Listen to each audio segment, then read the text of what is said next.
Pak, saya mau cerita Bapak Ibu sekalian, ini bagi pengalaman saja.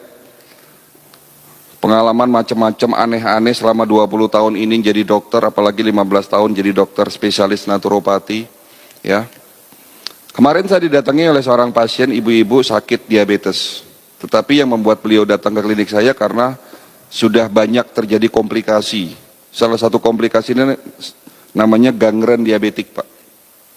Bapak Ibu tahu gangren diabetik itu apa? Luka, Pak. Ada luka membusuk. Jadi kalau ada di luar sana ada istilah diabetes basah ya. Sebetulnya itu bukan begitu cara pembedaan diabetes. Bukan tipe basah, tipe kering, itu tidak ada di dalam medis. Ya. Jadi ibu ini datang dengan kondisi yang sudah sangat lemah, Pak. Ya. Tubuhnya lemah, pakai kursi roda, kaki sebelah kanannya membusuk. Jadi waktu datang ke klinik saya itu jari kakinya sudah mulai copot satu-satu. Telapak kakinya bolong, membusuk, jarak 3 meter sudah tercium aroma tidak sedap. Datang di depan meja saya nangis-nangis. Dok, saya sudah pasrah.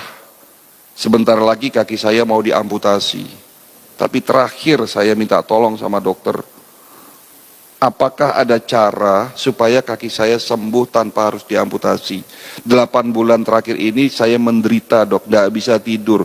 Ini menjelang malam, itu cekot-cekot rasa kaki saya. Kaki saya ini sudah nggak bisa, Bapak bisa bayangkan lah.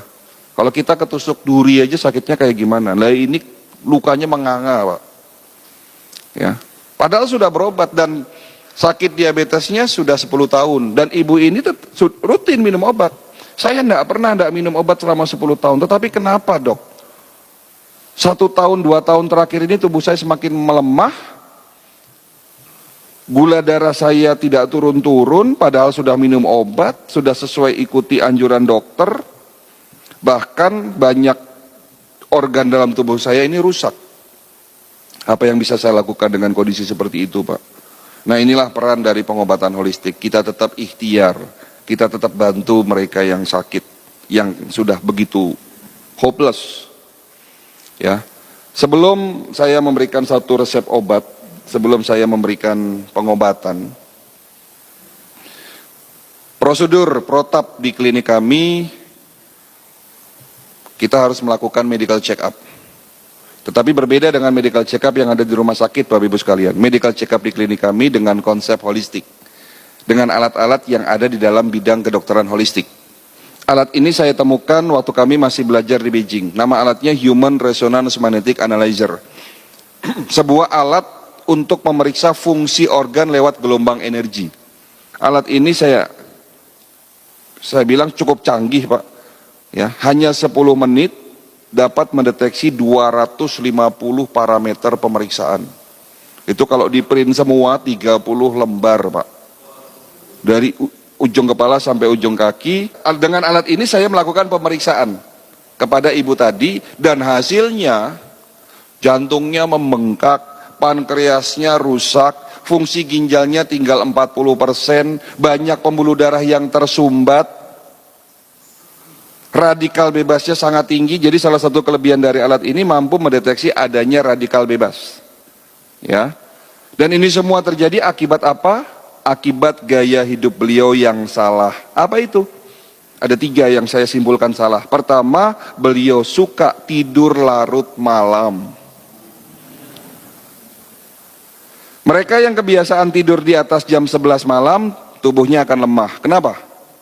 Karena jam 11 sampai dengan jam 1 malam, di saat kita tidur pulas, ada bagian tubuh, ada organ tubuh yang namanya liver, hati, itu melakukan bersih-bersih, Pak. Detox istilahnya. Liver memiliki 500 fungsi. 500 fungsi, Pak. Jadi organ yang paling berat kerjanya adalah liver, Pak. Kalau jantung 1 fungsi, Pak. Mompa darah, selesai.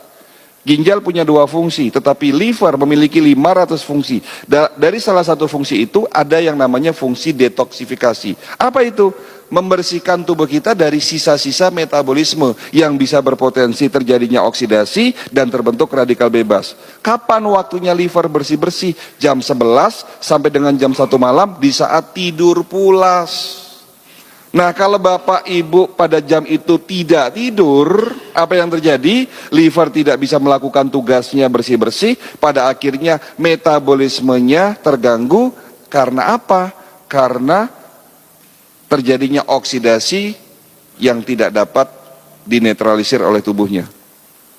Jadi karena gaya hidupnya ini salah, sering tidur larut malam, ya lama-lama radikal bebas terbentuk. Gaya hidup kedua yang beliau akui salah, beliau suka makan malam. Nah, mereka yang kebiasaan makan kurang dari 4 jam sebelum tidur malam, apapun yang dimakan akan banyak menjadi sampah di dalam usus besarnya. Jika sampah terlalu banyak di dalam usus besar kita, berpotensi terjadinya oksidasi. Cerita oksidasi lagi. Dan jika oksidasi ini tidak diimbangi dengan antioksidan dan tidak dapat dinetralisir oleh tubuhnya, terbentuk yang namanya radikal bebas. Kan begitu ceritanya. Jadi mudaratnya lebih banyak daripada manfaatnya makan malam itu.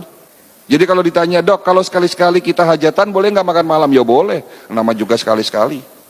Tapi kalau ini dijadikan kebiasaan setiap hari makan malam, ini jadi masalah. Jadi itu gaya hidup kedua yang beliau akui salah. Yang ketiga, beliau tidak suka minum air putih. Apa yang salah dengan tidak minum air putih? Hati-hati, Pak. Bangun tidur, kita harus minum 1 gelas air putih. Setelah sholat subuh, minum 1 gelas air putih. Karena air putih sebagai pembilas, penetralisir sampah di dalam tubuh kita. Jadi kesimpulan yang bisa kita dapatkan apa di sini? Tidak ada satupun penyakit bisa sembuh jika Bapak hanya mengandalkan obat. Karena sesungguhnya kita sakit akibat gaya hidup kita yang salah. Berarti langkah pertama, step pertama sebelum tanya obat, sebelum Bapak minum obat, ya rubah dulu gaya hidup yang salah.